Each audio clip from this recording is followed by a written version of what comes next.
The Putin Phenomenon.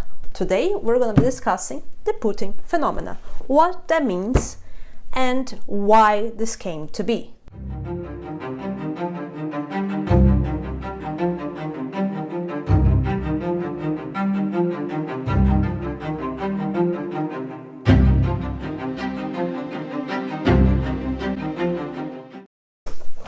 This term was first coined in the Journal of Communist Studies published in 2008 called the Putin Phenomenon, and it talks how the Putin presidency in Russia became increasingly popular as it progressed and the leadership code developed around the president himself. This can be seen in the media, this can be seen in television. We just recently had the interview with Tucker Carlson that was seen by millions of people worldwide.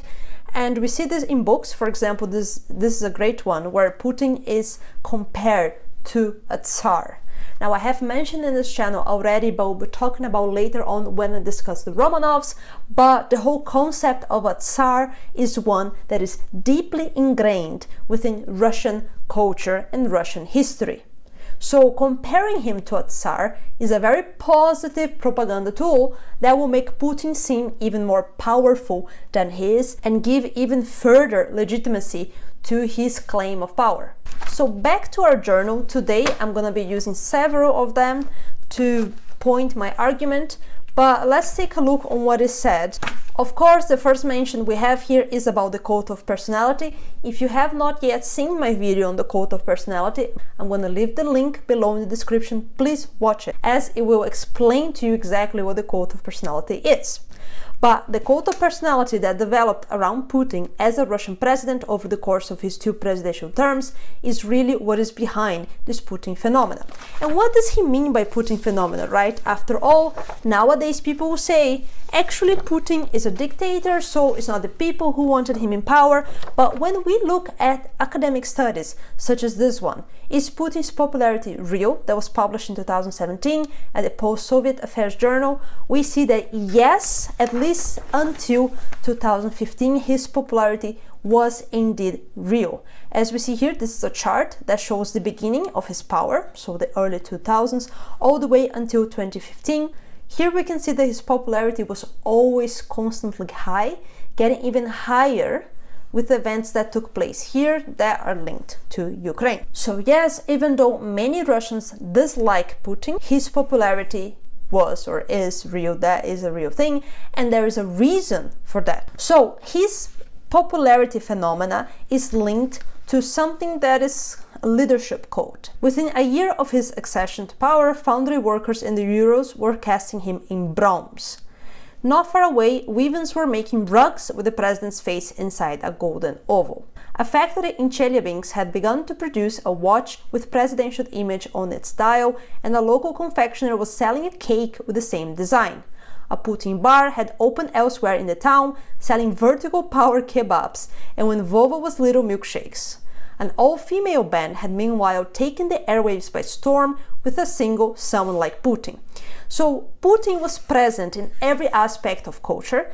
As we see with personality cult, this is established through arts, music, imagery, history, literature, everything you can think of that is present into people's society and spheres of knowledge. And it wasn't just the Russian people that have created this leadership cult of Putin, but also Westerners.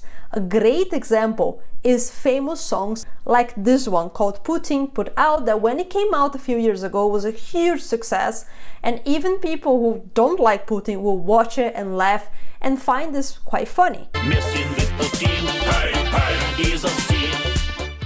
But this is the leadership cult where that image is portrayed, and we are going to talk about this as Putin was placed in Russian fiction several times, and he has something that is called by historians as a charismatic body politics.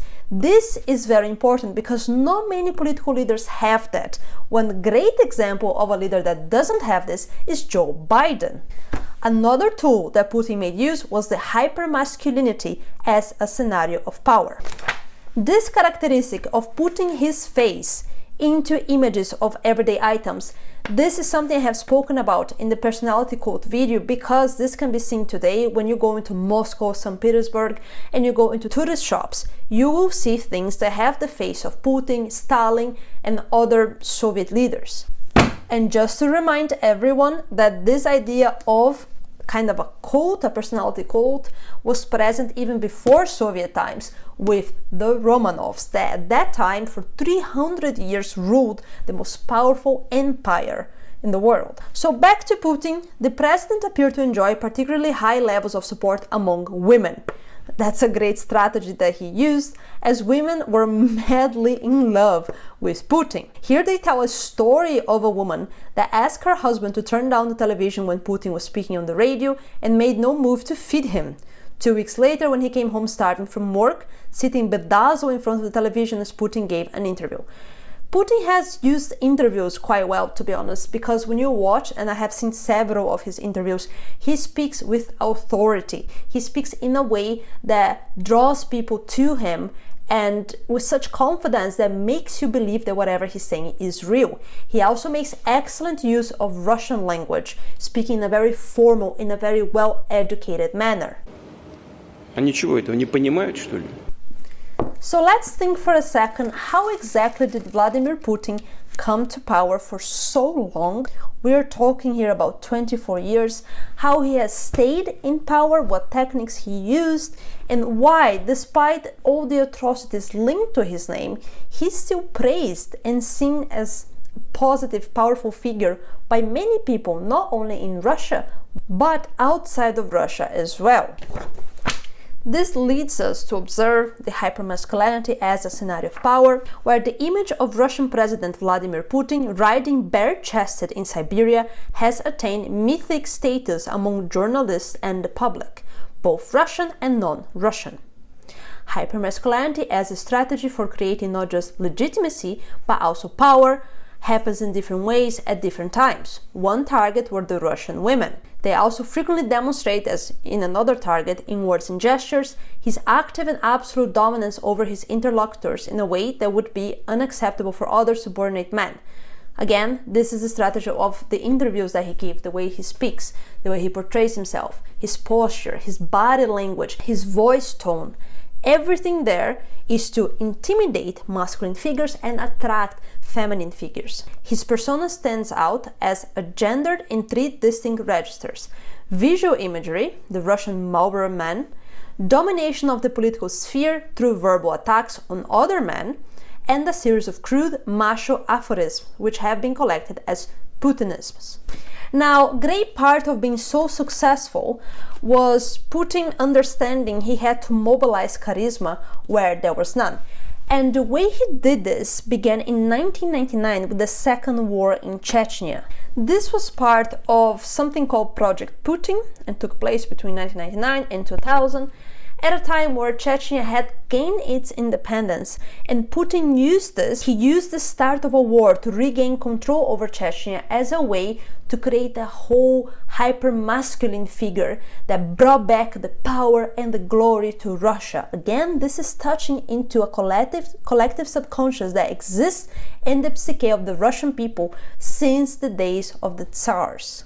So with this Project Putin, he used photographs, language, to show him as all-powerful, intertwining with the heroic and imagery and the tough in language. The media was saturated with the new scenario of Putin, of the warrior.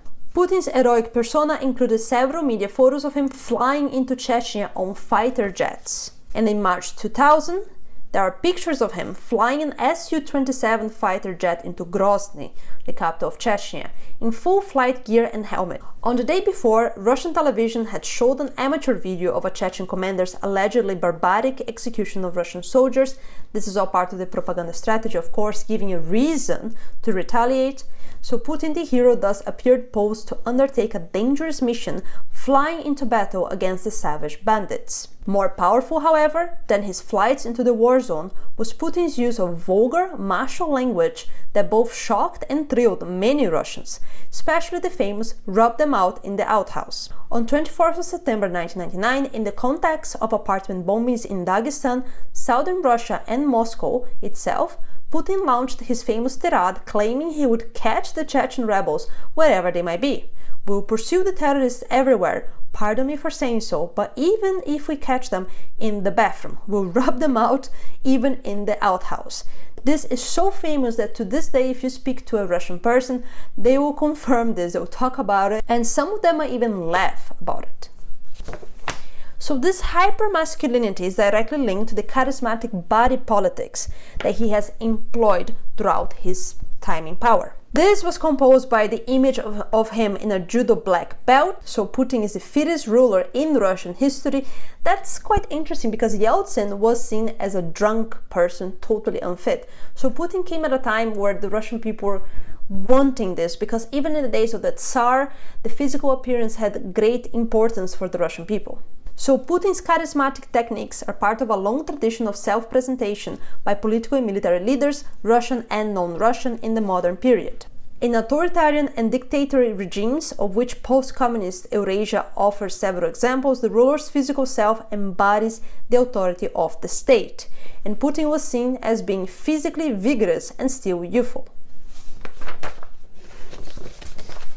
Now remember, this happened before, in 1933, even a poem was written to represent Joseph Stalin, his body, his soul, and his words. And even though Putin is no Stalin, Putin is still omnipresent and omniquoted in the spaces of Russian politics and culture. One example is the fact that Putin is present in Russian fiction, as this paper addresses the subject by talking about works of fictions by 15 authors published between 2000 and 2007, in which Vladimir Putin either occupies center stage, plays a secondary role, or makes a cameo appearance. These works, written in a variety of genres, represent a comprehensive range of political views across a wide geographical spread, including Latvia, Ukraine, and the USA. So let's understand a bit more about Putin's propaganda legacy. Putin has succeeded in getting a large majority of the Russian people to perceive him as the person who triumphed over, pacified, and rebuilt Chechnya, even though Chechens might not exactly see it this way. They're not really allowed to express how they feel. Not as the person who, shunning dialogue, started a war in 1999 that might otherwise have been avoided. At the time, he has succeeded in being identified as the scourge of the oligarchs, despite the fact that their number has increased exponentially over the past 8 years. And he worked closely with the oligarchs to have control of media and other industries in Russia. So, as mentioned, yes, Vladimir Putin's accession to power begins in Chechnya, and he took inspiration actually from NATO to do what he did in Chechnya. So the television channels in Russia were mostly affected by the restructuring of the mass media carried out by the administration of Putin, who occasionally seemed to be convinced that the only truth for the average Russian is the televised kind. So as soon as he got into power in the early 2000s, he acquired several news channels, television channels, that he could share his propaganda, and this is greatly part of why he became so successful. Back on the inspiration he got from NATO, this happened because of NATO's propaganda messages disseminated during the then recent Kosovo War, where bombings were described as a surgical operation, and there was abundant information about military objectives. And this was seen as the kind of bombing that was necessary, right? A methodical bombing where they were aimed exclusively at the terrorists. So it was needed to bring back peace. It was needed to destroy the enemy that was shown as the terrorists. Remember, guys, this is all propaganda that we're talking about here. Whether it's negative or positive, it is, at the end of the day, is still propaganda. Now, of course, Putin's success only happened because he invested not only nationally but internationally in media. So the Kremlin's propaganda activities abroad have been chiefly aimed at disseminating the image of a resuscitated country, a strong, stable state that will not tolerate condescending behavior from the US or the European Union. And this is seen in this book, Putin's Propaganda Machine. Really excellent book that talks about this. I'm gonna leave the link if you wish to buy it in the description. Chapter 4 talks about the propaganda offensive in the Western media. So we're talking here about Russia Today. If you haven't heard about Russia Today, that is a very, very popular channel, particularly in social media. So YouTube, Facebook, they are everywhere. They are currently available in several languages: English, French, Spanish, German. So they're quite powerful in the West, and I don't remember exactly the year, but they have been responsible for the highest budget in Facebook adverts a few years ago. So this is Russia Today is very, very powerful, and it is clearly an anti-Western channel.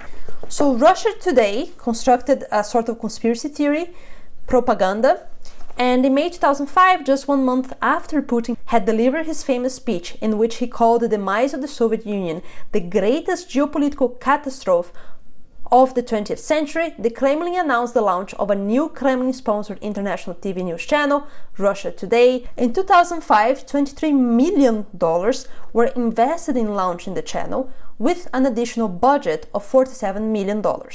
In 2007, the budget went up to $80 million, and in 2008, it was increased by 50% to $120 million. In 2011, this already sizable sum more than tripled, when $380 million were assigned. The Russian opposition politician Garry Kasparov commented, "There are certain rules of any dictatorship.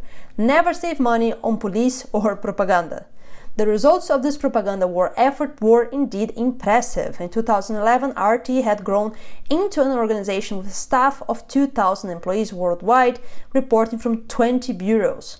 Amongst the staff was included an office with about 100 personnel in Washington. RT's global staff had become larger than that of Fox News. So now we can understand a little bit better how Putin became a phenomenon, how he stayed in power for over 2 decades, and how he's now able to cause so much havoc in the world, because the support still exists, and this was caused through, of course, hard power, but also soft power, through Putin's propaganda machines and techniques that involve cult of personality, cult of heroism.